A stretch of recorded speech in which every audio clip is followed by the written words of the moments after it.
మీ business ఏదైనా మీ ఊర్లో promotion చేయాలంటే అది సుమన్ టీవీతోనే సాధ్యం. ఇప్పుడే సంప్రదించండి. మిత్రులందరికీ హృదయపూర్వకమైన నమస్కారాలు. నిన్న మాజీ శాసనసభ్యుడు కాసు మహేష్ రెడ్డి గారు ఓ బ్రహ్మాండమైన స్క్రిప్ట్ చదివాడు. పిన్నెల్లి స్క్రిప్ట్ బాగానే చదివాడు, అభినందనలు. నువ్వు స్క్రిప్ట్ బాగా చదవగలవు. దాంట్లో కొన్ని అవాకులు చవాకులు అవాస్తవాల గురించి మాట్లాడాడు. అసలు ఫస్ట్ నీతో మొదలు పెడతా. నీ చరిత్ర ఏంటి? సరే, మా తాత కాసు బ్రహ్మానందరెడ్డి ముఖ్యమంత్రి, మా అయ్య వెంగళరెడ్డి జిల్లా పరిషత్ చైర్మన్ అంటావు. సరే, వాళ్ళు కాసు అయితే మీ నాయన అరకాసు అయ్యాడు, నువ్వు ఇప్పుడు పావు కాసు అయ్యావు. అసలు మాచర్ల గురించి మీకు ఏం తెలుసని మాట్లాడుతున్నావు? మాచర్లలో ఎన్నికల రోజు, ఎన్నికల ముందు, ఎన్నికల తర్వాత ఎన్ని అక్రమాలు జరిగాయో నీ కళ్ళకి ఎవడన్నా గంతలు కట్టాడా? నీ చెవిలో ఎవడన్నా సీసం పోసాడా? స్క్రిప్ట్ చదివి రాసి ఇవ్వగానే చదవటం కాదు, దాంట్లో ఏముందో కూడా చూసుకోవాలా. నేను పారిపోయానా? ఎప్పుడు పారిపోయాను? నువ్వు పారిపోయావు. నరసరావుపేట నుంచి నువ్వు పారిపోయావు, మీ అయ్య పారిపోయి గురజాలు వచ్చాడు. చరిత్ర తెలుసుకో మహేష్ రెడ్డి. ఈ తిరకాసు మాటలతోటే మాట్లాడితే మాచర్ల ప్రజలు నీకు కొరకాసు పెడతారు. ఒక విగ్రహాల దొంగ, ఒక అవినీతి పరుడు, ఒక దోపిడీదారుడు మీ జిల్లా పార్టీ అధ్యక్షుడు. దౌర్భాగ్యం. అవునులే, అంతకన్నా ఏం జరుగుద్ది? శవ రాజకీయాల్లో పుట్టిన పార్టీ మీది, దోపిడీ డబ్బుతో పుట్టిన పార్టీ మీది. ఇంతకన్నా గొప్ప వ్యక్తులు మీ జిల్లా అధ్యక్షులు ఎక్కడ దొరుకుతారు? 100 సార్లు విగ్రహాల దొంగ అని మీ పార్టీ అధ్యక్షుడిని అడిగితే, అంటే ఏ రోజన్నా జీవితంలో నాకు ఆ విగ్రహాల దొంగతనంతో సంబంధం లేదని ఎప్పుడన్నా ఇచ్చాడా కనుక్కో. అసలు నువ్వేంటి? 1972 కాసు రాఘవమ్మ బ్రహ్మానందరెడ్డి కాలేజ్ ప్రభుత్వ భూమి, గజం ₹1.5-2 ఇచ్చారు. ఎందుకోసం ఇచ్చారు? నువ్వు కన్వెన్షన్ సెంటర్లు కట్టుకోవటానికి ఇవ్వాల. బలహీన వర్గాల ప్రజలు, ఆర్థిక స్వావలంబన లేని ప్రజలు, వాళ్ళ బిడ్డలు చదువుకోవడం కోసం, ఎస్సీ ఎస్టీ బీసీ మైనార్టీ పేద పిల్లలు చదువుకుంటారని చెప్పేసి ప్రభుత్వం భూమి ఇచ్చింది. ఆ రోజు పాపం పెద్ద ఆయన గాదా చిన్న వెంకయ్య గారు ₹1,00,000 డబ్బులు ఇచ్చి దాన్ని ప్రోత్సహించారని చెప్పి నాకున్న పరిజ్ఞానం. అలాంటిది కాసు రాఘవమ్మ పేరును తొలగిస్తూ ఒక జీవో తీసుకొచ్చావు. బ్రహ్మానందరెడ్డి విగ్రహాన్ని తీసుకెళ్లి రోడ్డు మీద పడేసావు. మళ్ళీ మా తాతలు నేతులు దాగారని చెప్పి పెట్టుకుంటావు. ఆ నేతులు దాగిన తాతను తీసుకొచ్చాము, రోడ్డు మీద పడేసావు. ఈరోజు ఆ కన్వెన్షన్ సెంటరు ఒకటి. అసలు ఏ కాలేజీలోనైనా సినిమా హాళ్ళు కడతారా? ఫంక్షన్ హాళ్ళు కట్టి అద్దెకిచ్చుకుంటున్నావు. క్రికెట్ స్టేడియం అని చెప్పేసి దాని నుంచి డబ్బులు దండుకుంటున్నావు. అసలు నీ కాసు సెంట్రల్ కట్టడానికి నాకు తెలిసినంతవరకు మీ నాయన కూడా అవినీతి పరుడు కాదు. మీ తాతలు సంపాదించి పెట్టిన కోటలు ఏం లేవు. మరి కాసు సెంట్రల్ కట్టడానికి నీకు కాసు ల్యాండ్ నుంచి వచ్చాయి పావు కాసు. గురజాలలో ఇష్టారాజ్యంగా నువ్వు చేసిన దోపిడీ, ఆ దోపిడీ డబ్బులు తీసుకొని వచ్చి అడ్డగోలుగా, కనీసం ప్లానింగ్ కూడా సరిగ్గా అమలు చేయకుండా నీ అధికారాన్ని అడ్డం పెట్టుకొని అడ్డగోలుగా నువ్వు కాసు సెంట్రల్ కట్టావు. 23.5 ఎకరాలు భూమిని ప్రభుత్వాన్ని అడ్డం పెట్టుకొని కబ్జా చేసిన కబ్జాకోరువు నువ్వు. సిబిఐ ఎంక్వైరీ కావాలా? సిబిఐ ఎంక్వైరీ కావాలా? నీకు ఈడీ ఎంక్వైరీ కావాలో? నీ ప్రాపర్టీస్ మీద వేద్దాం. నీ ధైర్యం ఉంటే అదే ఎంక్వైరీకి నిలబడు. పిన్నెల్లి రామకృష్ణారెడ్డి మీద అక్రమ కేసులు బనాయించారంట. అతని నేర చరిత్ర ఎప్పుడు తెలుసు నీకు? 2 ముస్లిం డబల్ మర్డర్ కేసులో చిన్నతనంలోనే అతను ముద్దాయి. ఎన్ని కేసుల్లో ముద్దాయో నీకు తెలుసా? నన్నంటున్న ఆత్మకూరు సంఘటనలు నేను దగ్గరుండి చంపించానని ఒకటే ఛాలెంజ్ చేసి చెప్తున్నా కాసు, పావు కాసు. నీ ధైర్యం ఉంటే రుజువు చేయి. రాజకీయాల నుంచి శాశ్వతంగా విరమిస్తా, లేకపోతే నువ్వు విరమిస్తావా? నేను హైదరాబాద్లో ఉన్నప్పుడు ఇన్సిడెంట్ జరిగింది, అందులో నన్ను పెట్టారు.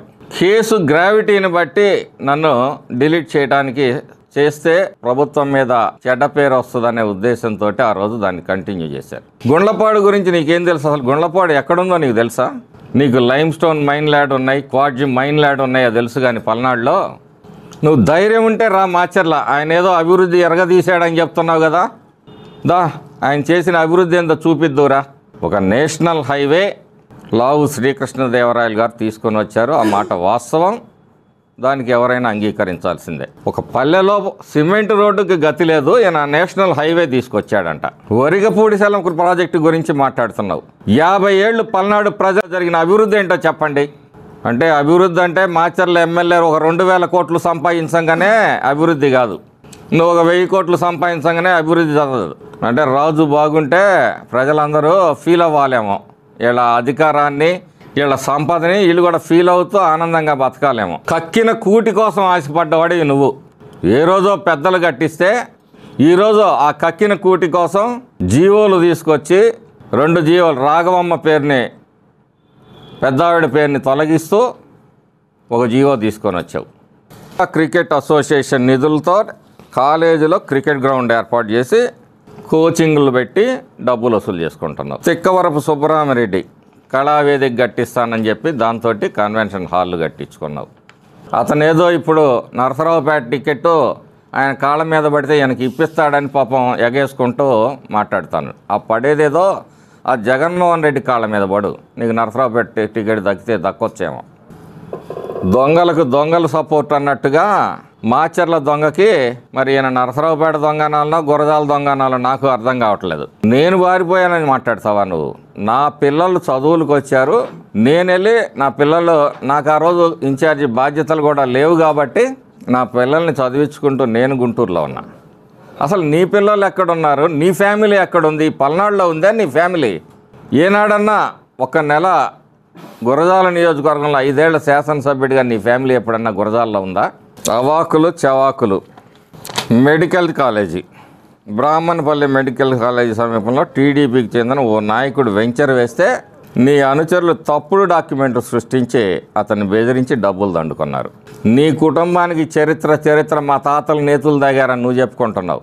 ఒక సామాన్య రైతు కుటుంబం నుంచి వచ్చి మీ తాతల్ని ఎదిరించిన మనగాడు మా నాన్న జోలకంటి నాగిరెడ్డి.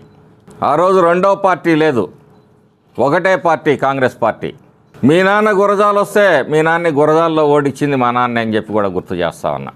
మా చరిత్ర ఏంటో, మా నిబద్ధత ఏంటో, మా నిజాయితీ ఏంటో పల్నాడు ప్రజలందరికీ తెలుసు. మేము ఎన్ని ఆస్తులు పోగొట్టుకున్నామో తెలుసు.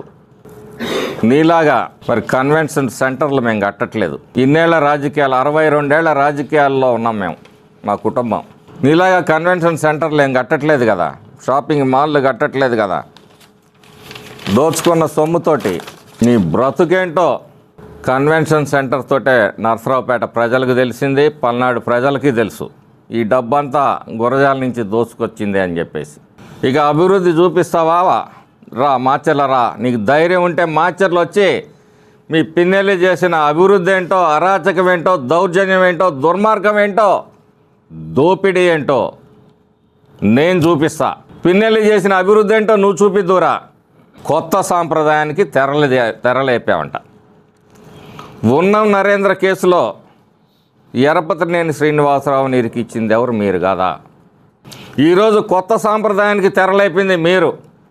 తెలుగుదేశం పార్టీలో ఏ ఒక్కడన్నా డిఫర్ అయితే వాడిని ముందు పెట్టి మీరు వెనకుండి హత్యలు చేయించి పల్నాడుని రక్తసిక్తం చేద్దామని ఆలోచన చేస్తుంది మీరు.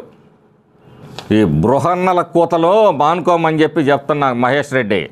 పిన్నెల్లి బ్రదర్స్ పాపం ఏ పాపం తెలియని అమాయకులు. అసలు వాడంత అబద్ధాలు కోరేవాడని ఉన్నాడా? ఎలక్షన్ కమిషను ఈవీఎం పగలగొట్టాడని కేసులో పెడితే నా మీద తప్పుడు కేసు పెట్టానంటాడు. కేసు పెట్టింది ఎలక్షన్ కమిషన్, మేము తప్పుడు కేసులు పెట్టానని మాట్లాడతాడు. దానికి మీ బోడి వత్తాసులు. మాచర్ల టౌన్లో ఎలక్షన్ రోజు ఎన్ని అరాచకాలు చేశారు? కారంపూడి దాకా ఎంత విధ్వంసం, రాడ్లు, కర్రలు, కత్తులు పట్టుకొని. ఏమి ఆ కర్రలు మాకు లేవా, కత్తులు మాకు లేవా? ఆ అధికారం మాకు ఇవ్వాలి లేదా? పల్నాడు ప్రశాంతంగా ఉండాలి, అభివృద్ధి జరగాలి. 50 సంవత్సరాలు అభివృద్ధి అని మాటలు అడ్డం పెట్టుకుని పల్నాడుని ద్రోహం చేసిన వ్యక్తి కాసు కుటుంబం.